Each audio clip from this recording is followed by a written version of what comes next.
옛날 옛적에 오래된 염소가 있었습니다.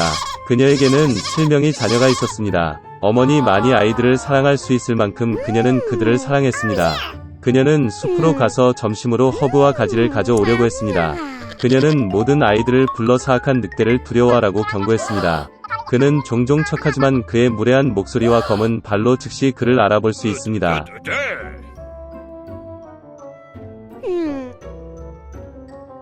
어린 아이들은 모든 것을 이해하고 어머니에게 매우 조심할 것이라고 확신했습니다. 늙은 염소는 침착하게 출발했습니다. 시간이 거의 지났습니다. 갑자기 누군가가 문을 두드렸고 아이들이 즉시 문을 열어야 한다고 무례한 목소리로 외쳤다. 그러나 거친 목소리의 아이들은 그것이 늑대라는 것을 깨달았습니다.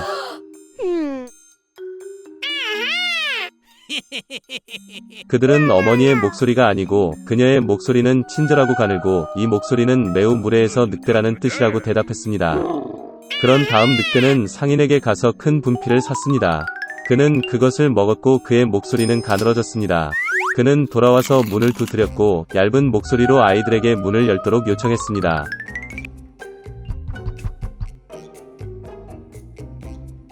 늑대는 발을 창문에 대고 기다립니다. 그리고 아이들은 그녀를 보고 어머니의 발이 검은 색이 아니라 흰색이라고 대답했습니다. 즉 그것은 늑대라는 것을 의미합니다. 그러자 늑대는 빵집으로 달려가 그에게 반죽을 달라고 했습니다. 늑대는 그의 발에 반죽을 부었다. 악당은 세 번째로 문에 와서 하얀 발을 창문에 대고 두드렸다. 그들은 발이 하얗다는 아이들을 보았고 그것이 그들의 어머니라고 생각했습니다. 그들은 문을 열었지만 그들 앞에 늑대가 있었다. 그들은 무서워서 사방으로 흩어지기 시작했습니다. 한 아이는 탁자 아래로, 다른 한 명은 침대 위에, 세 번째는 스토브에, 네 번째는 부엌으로, 다섯 번째는 옥장에, 여섯 번째는 싱크대 아래, 일곱 번째는 할아버지 시계에 숨었습니다. 그러나 늑대는 그것들을 모두 발견하고 턱을 열고 하나씩 삼켰습니다. 그가 찾지 못한 한 가지는 시계에 숨어있는 막내였습니다. 배불리 먹은 후 늑대는 떠났다. 그는 나무 아래 푸른 초원에 뻗어 잠이 들었습니다. 곧 늙은 염소가 숲에서 집으로 돌아왔습니다. 오, 그녀는 거기서 뭘 봤어? 점점 문이 활짝 열려 있었다. 테이블, 의자, 벤치가 뒤집히고 세면대가 깨졌고 베개와 담요가 침대에서 던져졌습니다. 그녀는 자녀를 찾기 시작했지만 어디에서도 찾을 수 없었습니다. 나는 그들을 이름으로 불렀지만 아무도 대답하지 않았다. 그녀는 시계를 향해 올라갔고 그에 대한 응답으로 막내 아이의 얇은 목소리가 들렸습니다. 그녀는 그를 데리고 나가 늑대가 와서 모두를 먹었다고 말했습니다. 염소가 가난한 아이들을 위해 울었던 방법. 마침내 그녀는 집을 떠났고 막내 염소가 그녀를 따라 달렸습니다. 그녀는 초원에 와서 보았습니다. 늑대가 나무 옆에 누워서 코를 골고 있었기 때문에 가지가 떨리고 있었습니다. 그녀는 사방에서 그를 바라보았고 그의 부은 배에서 무언가 움직이고 허둥대는 것을 보았다. 그녀는 그들이 그녀의 아이들이라고 생각했고 그들이 아직 살아있다는 것에 매우 기뻤습니다. 그녀는 아이에게 가능한 한 빨리 집에 가서 가위, 바늘, 실을 가져오라고 말했습니다. 그런 다음 염소는 가위로 늑대의 배를 자르고 거기에서 한 아이가 머리를 내밀었습니다. 그리고 나머지 6명은 뛰쳐나왔고 그들에게 나쁜 일은 없었습니다. 정말 기뻤습니다. 그들은 어머니를 안고 점프하고 춤을 추기 시작했습니다. 그러자 늙은 염소는 늑대가 자고 있는 동안 교훈을 주는 것이 좋을 것이라고 말했습니다. 그들은 돌을 뽑아 늑대의 뱃속에 넣었습니다. 늙은 염소가 배를 꿰매었지만 아무것도 눈치채지 못했고 움직이지도 않았습니다. 늑대는 잠을 자고 발을 딛고 뱃속의 갈증을 느꼈기 때문에 우물에서 물을 마시기로 결정했습니다. 그는 간신히 우물에 다가가서 물로 구부러졌고 무거운 돌이 그를 우물 바닥으로 끌어당겼다. 7명의 아이들이 이것을 보고 어머니와 함께 기뻐 춤을 추기 시작했습니다. 그것이 그들이 사악한 늑대에게 교훈을 가르친 방법입니다. 우원의 빽빽한 덤불 속에 있는 작은 농장에서 어미 오리는 둥지를 짓기 위한 아늑한 장소를 찾았습니다. 그녀는 병아리가 부화하기를 기다렸다.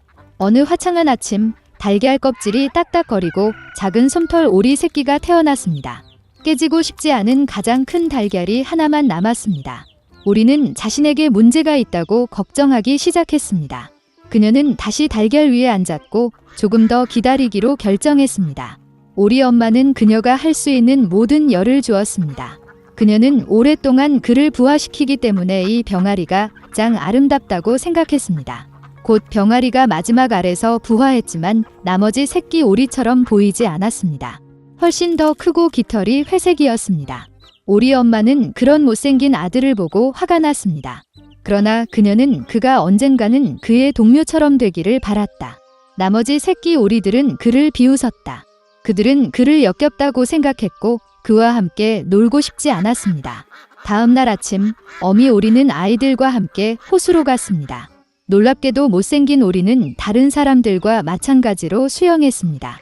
그런 다음 오리는 어린아이들을 가금류 마당으로 데려와 사회에 소개했습니다.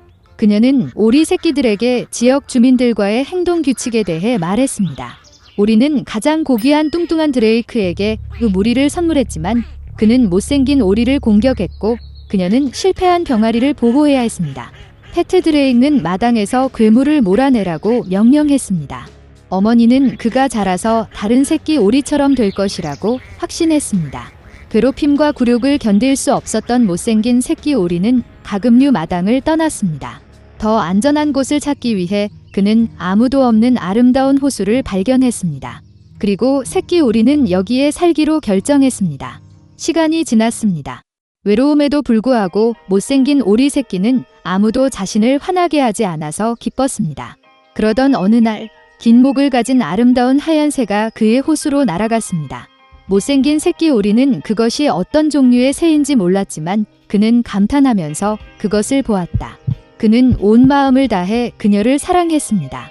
오리가 이 사랑스러운 하얀 새처럼 되고 싶어요. 겨울이 왔고 눈이 내리기 시작했습니다. 못생긴 오리 새끼는 처음으로 하얀 눈을 보았습니다. 그 눈이 광경에 기뻐했습니다. 그러나 겨울이 눈이 많이 내리기 때문에 새끼 오리가 먹이를 찾기가 매우 어려웠습니다. 그는 음식을 찾아 동네를 돌아다녀야 했습니다. 그는 춥고 피곤했습니다. 그래서 못생긴 오리는 농부의 집에 도착했습니다. 농부는 얇고 불행한 병아리를 보았을 때 그를 미안하다고 느꼈습니다. 농부는 살이 찌고 자랄 때까지 오리 새끼를 키우기로 결정했습니다. 봄이 왔다. 주인은 병아리를 잘 돌보았고 그는 많이 자랐습니다. 오리는 이미 많은 공간이 필요했고 농부는 그를 호수에 풀어주기로 결정했습니다. 호수 기슭에 서서 못생긴 오리는 물에 비친 자신의 모습을 바라보았습니다. 그리고 그는 그의 눈을 믿을 수 없었습니다. 그는 자신을 알아볼 수 없었고 그 뒤에 다른 누군가가 있다고 생각했습니다. 그리고 오리는 반사의 멋진 새가 자신이라는 것을 깨달았습니다. 축하하기 위해 그는 호숫가 전체를 때리며 수영했습니다. 그리고 갑자기 그는 전에 한 번 보았던 긴 목을 가진 똑같은 아름다운 흰색 새를 보았습니다. 못생긴 오리는 그녀에게 더 가까이 수영하기로 결정했습니다. 그러나 아름다운 새는 두려워하지 않았지만 반대로 그녀는 미소 지으며 윙크했으며 함께 호수를 헤엄쳤습니다. 못생긴 오리 새끼는 그의 행복을 믿을 수 없었습니다. 지나가는 호수 기슭의 뚱뚱한 드레이크는 자신의 인생에서 그렇게 아름다운 어린 백조를 본 적이 없다고 말했습니다.